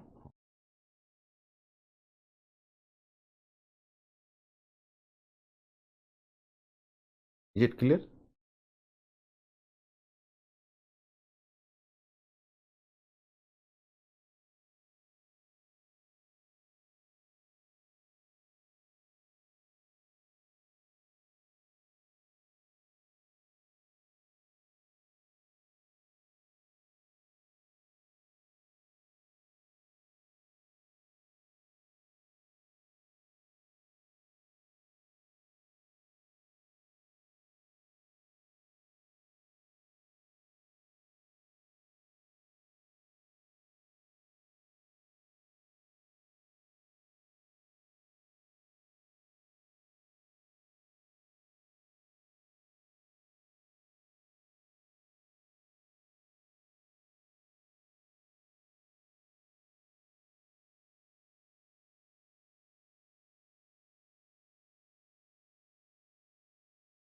My friends, actually I have been due to the net problem, my connection has been snapped and I could not establish the contact with you for a long time. But my students, once again, my class has not so far been finished. I am in the mid course, so give me some time, and even you have to be mentally alert and work with me for some time, then I will make you free. Actually, the third one trend, that was the Bahavi movement. It is talking in terms of making दारुल हर्ब into दारुल इस्लाम। मतलब ये जो इसका कहना ये था कि ये जो मूर्ति पूजा का देश है, दुनिया से हम मूर्ति पूजा को खत्म कर देंगे और पूरे देश में इस्लाम का शासन फैलाएंगे। तो this was the slogan of caliphs, माने खलीफा का ये नारा था कि actually we have to convert the whole of the world, मतलब completely the idolaters have to be finished, and you know कि there should not be any idol worship in the any part, and there would be completely the rules of Islam would be applicable in the every part of the world. So this was the slogan of Caliph, and this Sayyid Ahmad of Rai Barelvi was just trying to revive the Islam in its old form, the Darul Harb to Darul Islam. So it created a cleavage between Hindus and Muslims because it was a direct attack on Hindus who were the idol worshippers, you know. So in this way, you know, the idol worship, if they were targeting the actually, if Sayyid Ahmad of Rai Barelvi was talking in terms of the idol worship, gave the slogan of jihad against the British. But even before the British, he also gave the slogan against the jihad against the Sikhs. Jihad means religious war. What is jihad? That is religious war. So he declared the religious war against the Sikh and the British. मतलब उसने कहा कि भाई हम जिहाद कहते हैं धर्म युद्ध को, हम धर्म युद्ध की घोषणा करते हैं सिखों के अगेंस्ट में और ब्रिटिश के अगेंस्ट में। तो जो बहावी है, इन्होंने तो और भी ज़्यादा लोगों में सांप्रदायिक तनाव फैलाया, एक कॉम्युनल डिसहार्मोनी फैलाया। Ankur, are they okay student? Are they okay? In this way, my students, they are the three important, you can say, features, you know. Ab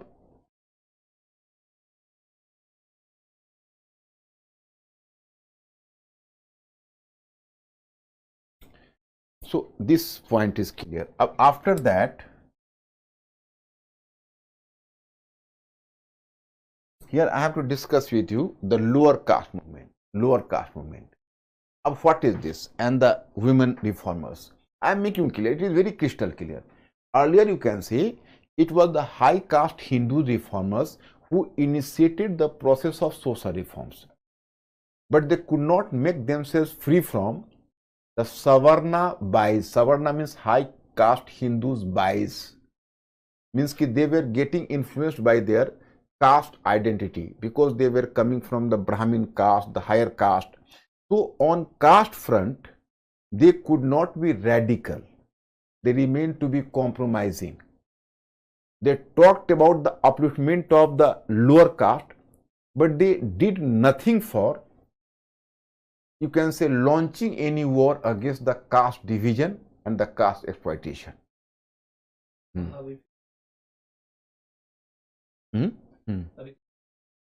अच्छा, देखो, Wahhabi movement was a revivalist movement among Muslims, and the slogan of Wahhabi movement was to revive Islam into its old form, means ki to re-establish the rule of caliph. So this was the slogan of Wahhabi. We have to establish the rule of caliph. So that is Wahhabi's rule of caliph. And under the rule of caliph, you know, there was the slogan like to convert Darul Harb into Darul Islam. Darul Harb means that those country where the idol worship was prevailing, and the Darul Islam means those countries where the idol worship was prohibited and the rules of Islam are prevailing there. तो मुझे ये कहना है कि उनका घोषित नीति की थी कि हमको, मतलब हिंदुस्तान को मूर्ति पूजकों के देश से हमें इस्लाम का देश बनाना है। अब ये देखो स्लोगन है खलीफा के समय का, और उसको सैयद अहमद ऑफ राय बरेलवी, जिसने वहाबी मूवमेंट चलाया है, उसने उसको शुरू किया है। तो it created some sort of problem, you know, it created the cleavage between the Hindus and Muslims, and he made a slogan of jihad. Jihad means religious war, holy war.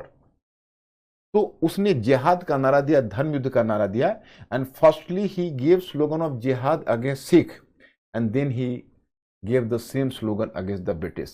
तो जो सैयद अहमद ऑफ राय बरेलवी, उसने बहुत एक तरह से समझिए तो अब उसने सांप्रदायिक तनाव को, कम्युनल डिवीजन को प्रोत्साहन, तो वही था उसका। अब here I am just making clear कि in fact the time came the lower caste people themselves made initiative for social reforms. Why? Actually, the high caste Hindus were very slightly soft towards, towards the caste system. They criticized the caste division, they criticized the untouchability, but they did nothing, you can say, substantial for eradication of the caste system. So some lower caste reformers came to the forefront. मतलब यहाँ पर हम आपको बता रहे हैं कि अब निम्न जाति के सुधारक क्यों आए। तो निम्न जाति के सुधारक इसलिए आए कि उच्च जाति के जो सुधारक थे वह सवर्ण लोग थे। सवर्ण का मतलब है ब्राह्मण्स थे, या मतलब हाई, मतलब ऊपर के कास्ट के, ऊंची जाति के थे। तो देखो, छुआछूत पर तो प्रहार करते थे, जाति विभाजन को भी वो आलोचना करते थे, लेकिन जो जाति सुधार के मोर्चे पर उन्हें काम करना चाहिए, they were not doing the effective work. वो इफेक्टिव वर्क नहीं करते थे। उनको कहीं ना कहीं मन में एक जो ब्राह्मणिक जो बाइज था वो रह गया था, इसलिए अब निम्न जाति के सुधारक खुद सामने आए। Here you can cite the example of Jyotiba Phule in Maharashtra. He made an attack on the caste system and talked about the, you can say, deep bond between the lower caste and untouchables, because he himself came from a gardener caste. वो खुद माली जाति से था। तो उसने मतलब अछूत जाति और जो मिडल जातियाँ, जो निम्न जातियाँ, उसके बीच एकता की बात की। He also advocated for the better condition of women. He laid the foundation of a girl college at Pune, you know, and he welcomed the abolition of slavery system in America. And he was a very ardent critic of the caste division. He laid the foundation of an organization you might have heard about, that is Satya Sodhak Samaj, and he started to publish a journal Satya Sodhak. मतलब उसने सत्य शोधक समाज की स्थापना की महाराष्ट्र में, और एक सत्य शोधक जर्नल को आरंभ किया। एक तो लोअर कास्ट में आप ज्योतिबा फुले का नाम ले लीजिए, दूसरा नाम आप केरला में श्री नारायण गुरु का ले सकते हो। Even you can cite the example of Shri Narayana Guru in Kerala. So who is Shri Narayana Guru? अब हियर यू कैन से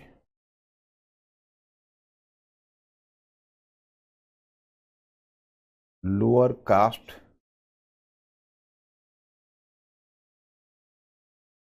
movement.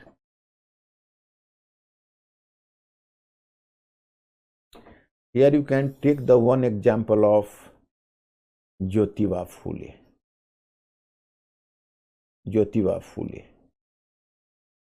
That is in Maharashtra.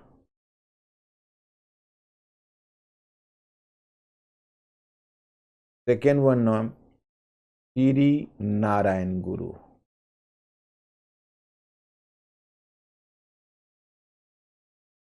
That is Travancore in Kerala. Travancore in Kerala.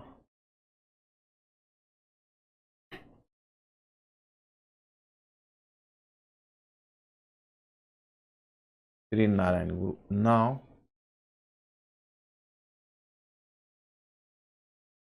that is Periyar Nayakar.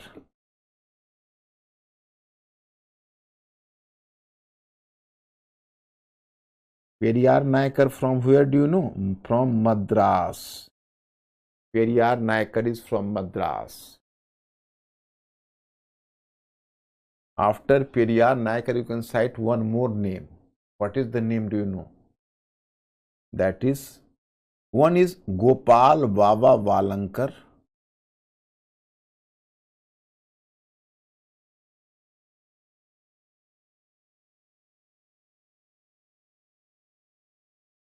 And just beneath him, you can say Dr. Bhimrao Ambedkar.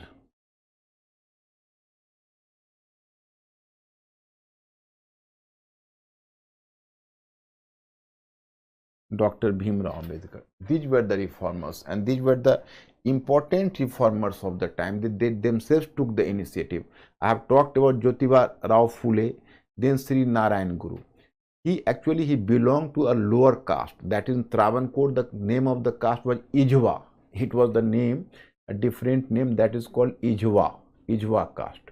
This was the untouchable caste. And this, you can say, it was socially, it was, you can say, ostracized. So Sri Narayan Guru emerged to be a very fiery leader of his time. And Sri Narayan Guru, and there is the Dr. Palpu. Dr. Palpu was the first graduate among Ijwas. And there was a Malayali poet. His name was Kumar Ashan. So you can forget other names. Simply Sri Narayan Guru. He laid the foundation of an organization that is called SNDP Yogam. SNDP Yogam. That was an organization he founded for eradication of the caste system. He gave the slogan, "One God, one caste," matlab, and one religion. One God, one religion, and one caste. It was his slogan. Then comes the turn of Periyar Nayakar. Periyar Nayakar, basically he was associated with Madras, and earlier he was associated with Gandhian politics as well, and he remained active in non-cooperation movement. अच्छा, हम श्री नारायण गुरु को हिंदी में नहीं बोल पाए, मैं आपको बोल देता हूँ। श्री नारायण गुरु त्रावणकोर केरला से थे। इजवा एक जाति थी जो निम्न जाति थी, उसको उन्होंने संगठित किया था। और जो श्री नारायण गुरु थे, हालांकि एक मैंने डॉक्टर पल्पू का भी नाम लिया है, लेकिन आपको याद नहीं रहेगा, आप भूल जाएंगे, उसको छोड़ दीजिए। आप केवल ध्यान रखिए कि श्री नारायण गुरु ने एक संस्था बनाई जिसका नाम था SNDP योगम। का मतलब था, फुल फॉर्म था श्री नारायण गुरु धर्म परिपालन योगम। तो ये है।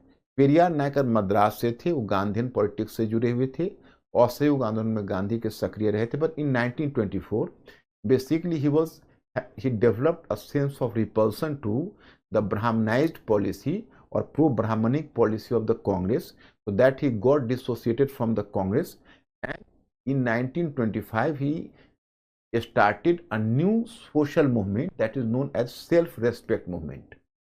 उसको आत्मसम्मान आंदोलन कहा जाता है। मतलब उन्होंने कांग्रेस का जो ब्राह्मणवाद की तरफ झुकाव देखा, तो कांग्रेस से डिसोसिएट हो गए, और फिर इन्होंने एक आत्मसम्मान आंदोलन चलाया, and he started to publish, that is called self respect movement.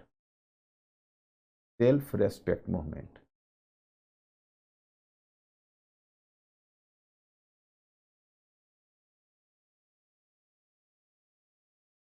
he started a self-respect movement. So that is the point here. And later you can say he became the father of Dravidian politics. तो बाद में आपने जो द्रविड़ मुन्नेत्र करगम जैसा organisation देखा, उसका ये founder, एक तरह से उसके ये मतलब ओरिजिनेटर बने. तो सेल्फ रेस्पेक्ट मूवमेंट, आत्मसम्मान आंदोलन बोलते हैं, इन्होंने उसको स्टार्ट किया था. Then you come to another name, that is the Gopal Baba Walangkar. तो he organized the Mahar caste. Mahars were just living in Maharashtra, and Mahar caste, you know. So Gopal Baba Walankar was a retired army man. So he later started to organize the Mahars in the end of 19th century. And the base was prepared by Gopal Baba Walankar in early 20th century. In 1920, it was Dr. Bhimrao Ambedkar who emerged with a very fiery leader of Mahars. So burning Manu Smriti is symbolically, he tried to criticize Hinduism. Who? Dr. Ambedkar. Even Periyar Nayakar burnt the Manu Smriti. It was associated with the caste identity, you know. तो भीमराव अंबेडकर इसके बहुत ही fiery leader थे. He adopted different methods for, you know, articulating the caste resistance. For example, you can say he suggested Mahars to stop carrying the dead animals as their occupation, so that their social condition would uplift. And then, you know, he also suggested them to keep themselves from the menial work. And then he even started the forceful temple entry program. And in 1930s in Nasik, in Kalaram temple at Nasik, he tried to make a forceful entry, you know. So he started, and lastly you can say he was just writing articles in the magazines and journals advocating for the rights of the untouchables. And finally he just represented the untouchables before the government and Simon Commission, and finally tried to earn the rights for untouchables. He was having the difference with Gandhi on caste system. But my students, here I am suggesting you have to discuss about Dr. Bhimrao Ambedkar in 1920s whenever I will teach you 1920s. Although in your study material it has been mentioned the difference between the approach of Gandhi and Ambedkar, but you people have to keep your patience alive, because I will just do the same work in 1920s. मतलब मैं अंबेडकर और गांधी जी की तुलना आगे करने वाला हूँ 1920s में. इसलिए वैसे तो स्टडी मटेरियल में तुमको गांधी और अंबेडकर के बीच का डिफरेंसेस दिया हुआ है, लेकिन मैं अभी उसको डिस्कस नहीं कर रहा हूँ. आप ये मत समझना मैंने इसको छोड़ दिया है, मेरे स्कीम में आगे आने वाला है. So I am stopping here. Okay, so this is the lower caste movement. अब here you can say you are just observing here. So this is the lower caste movement, and apart from that, now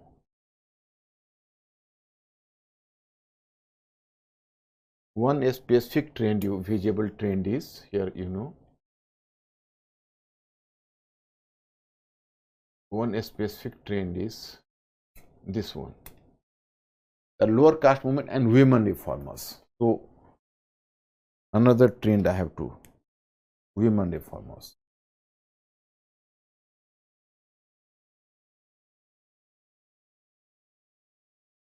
You people may be a bit curious why women reformers took initiative for carrying reforms. What was the reason behind that? I have to make you clear. Actually, yeah, Manu Smriti is a text. Actually, my students, you may find some difficulty because so far I have not taught you culture. Whenever after modern history, I will prefer to teach you the world history side first, because modern history and world history is having some sort of connectivity. So you people will feel more enlightened after going through world history. Then I will teach you ancient, medieval and culture. So then this part would be clear.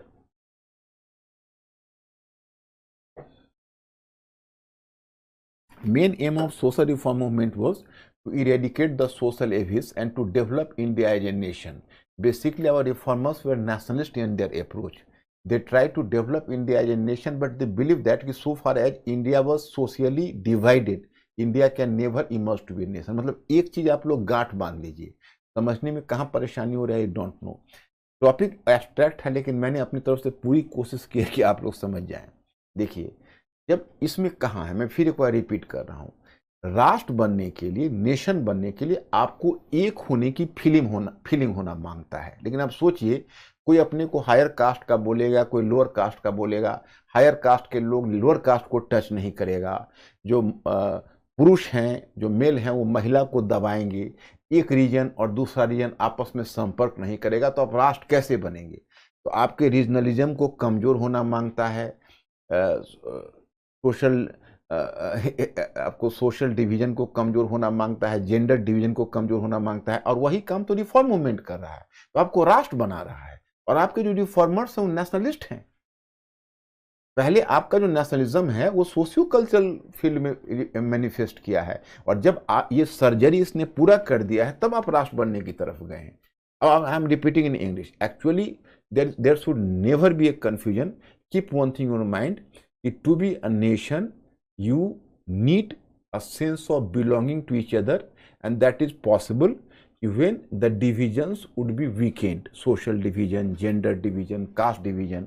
Because if someone is higher, belongs to higher caste, some lower caste, and this feeling will exist, the feeling of the male chauvinism will exist, so India can never be a nation. Okay, up in women reformers, अब here you can say, why women reformers? The same case happened. Actually, firstly, the male reformers came for carrying a lots of reforms, and they worked for the upliftment, social upliftment of women. But the male reformers were having their certain limitations. They थोड़ा सा temperature को कम करो, मतलब temperature कम करो मतलब बढ़ाओ temperature, cooling बढ़ाना है नहीं, कूलिंग कम करना है। तो actually the women were coming from the lower caste, women were coming, and earlier it was the male reformers who took interest in the social upliftment of women. But the male reformers were having a strong limitation. They preferred the social upliftment of women, but they disliked the women liberation, and they were worried about the fact that their male chauvinism just made them conscious about the fact that women should not get liberation from in society, and they should not try to be free from the clutch of the male members of the family. मतलब देखिए, अब वो बड़ा conscious है अपने right के प्रति। वो चाहते हैं कि महिलाओं की स्थिति में सुधार तो हो, लेकिन कहीं महिला आज़ादी की तरफ ना चले जाएं, कहीं घर के दरवाजे, मतलब कहीं ऐसा ना हो कि महिलाएं कहीं बहुत लिबरेटेड हो जाएं और मेल के क्लच से ही फ्री हो जाएं। इसलिए एक लिमिट के बाद, जैसे हाई कास्ट हिंदूज ने लोअर कास्ट के अपलिफ्टमेंट के लिए काम नहीं किया, उस तरह मेल रिफॉर्मर्स ने भी विमेन रिफॉर्मर्स के अपलिफ्टमेंट के लिए एक टाइम के बाद काम नहीं किया। दैट्स व्हाई कि some women reformers took initiative for carrying social reforms. So here I am citing certain names who are the who are the women reformers, and they themselves took initiative and tried to compensate the failure of the male reformers. So here you will find one name, that is Pandita Ramabai. Pandita Ramabai. She laid the foundation of a widow house at Pune. So a widow home at Pune, Pandita Ramabai, and she advocated for and pleaded for the upliftment in the social condition of women. Then comes the second one name, and this name is Tarabai Shinde.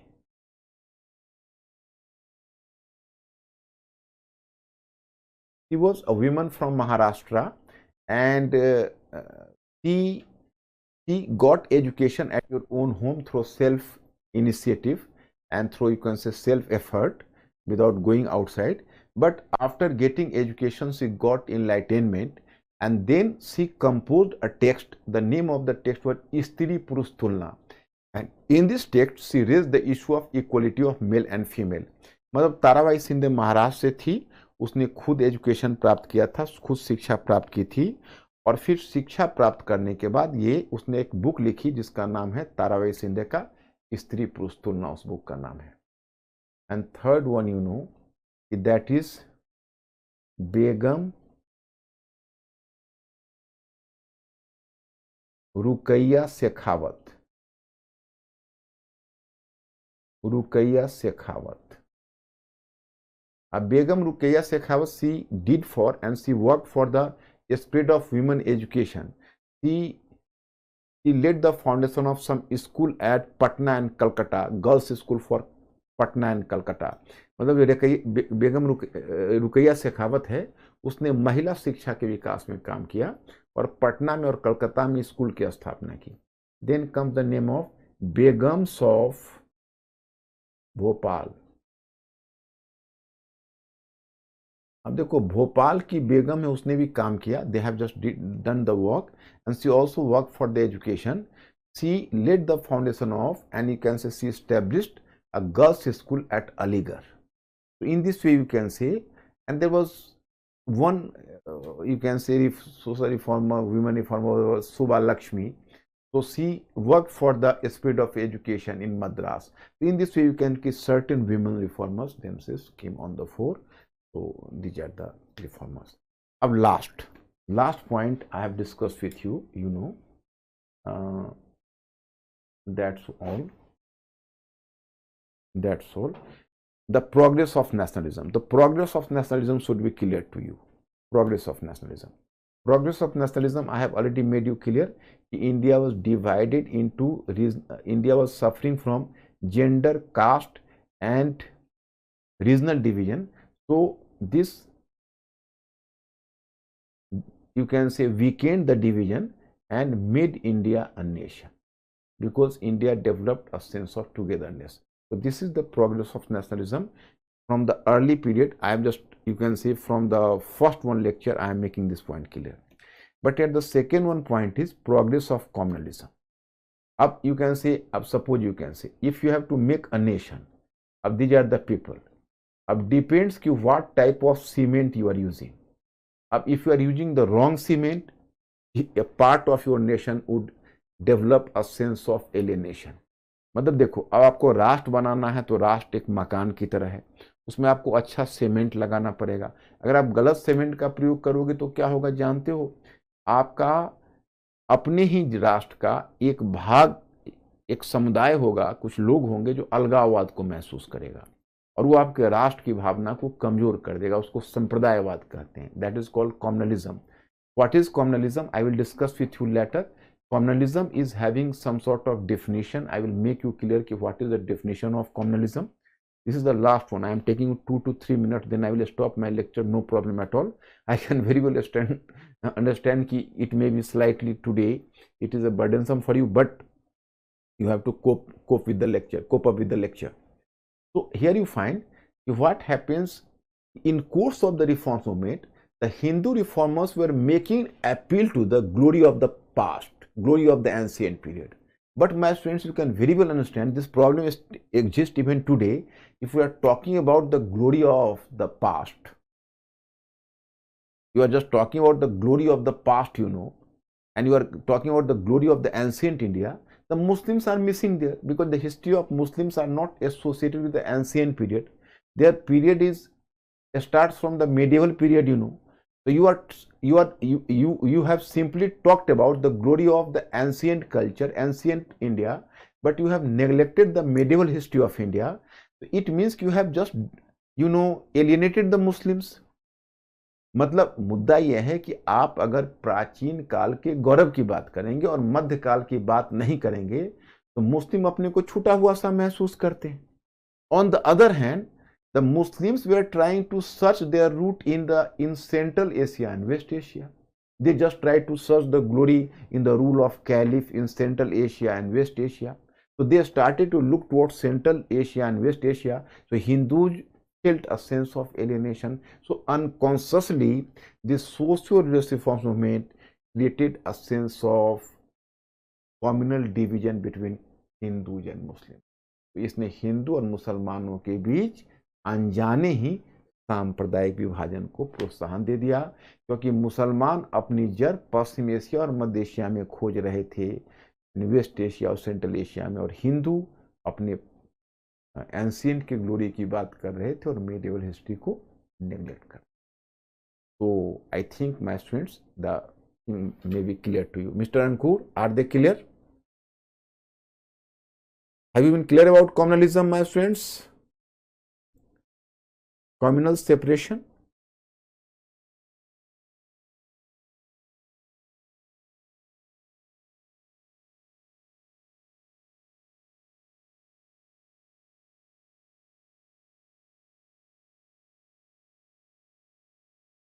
Mr. Ankur, what is the situation? My students, tomorrow I will do some work. I have to discuss with you 1 and 2 questions. So after discussing 1 and 2 questions, then I will ask you, I will give you the chance कि if any confusion remain today, I will dispel the confusion tomorrow, and tomorrow I will once again help you. If you find difficulty, go through my study material first, and tomorrow I have to deal with some model answers with you. One answer belongs to the 2019, and that is the answer, you know.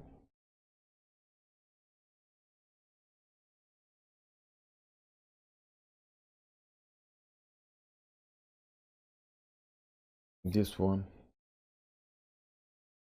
this question, this is the last, there is the question last. Oh, no, no, no. This is the last question, and this question is 2019. I will discuss this question with you tomorrow. 2019 UPSC. UPSC. I will discuss this question with you tomorrow. And one more question. Some questions I will discuss with you tomorrow. So my students, I am stopping here. Mr. Ankur, any difficulty? Are they okay? I will see you tomorrow, my students. Whatever confusion you will have, I will dispel the confusion tomorrow. Thank you very much. Sorry for inconvenience you find today due to some technical mistake. Thank you very much.